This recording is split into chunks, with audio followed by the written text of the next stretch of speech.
नमस्कार मैत्रिणींनो. तर आज केली होती शिमला मिरचीची भाजी. तर टिफिन रेसिपी आहे. शिमला मिरची टिफिनला करण्यासाठी शिमला मिरची, कांदे, टोमॅटो, अद्रक, मिरची, लसूण ह्याची पेस्ट मी वापरते. आणि ऑप्शनल आहे, कुणी दुसऱ्या प्रकारेसुद्धा करतं. डाळीचं पीठ घालूनसुद्धा ही भाजी अत्यंत छान लागते.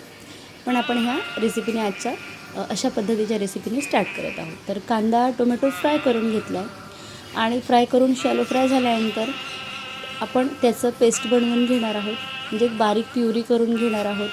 आणि त्यासोबतच साईडला आपल्याला जे शिमला मिरचीची भाजी आहे ती चिरून वेगळी फ्राय करून घ्यायची आहे.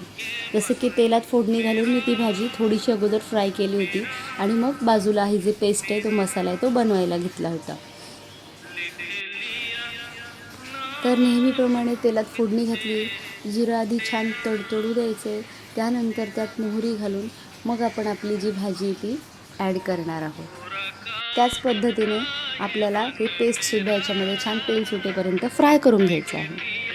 तर इकडे भाजी पण फ्राय झाली आणि आपला मसाला पण फ्राय झाला. आता तो आपण एकत्र करणार.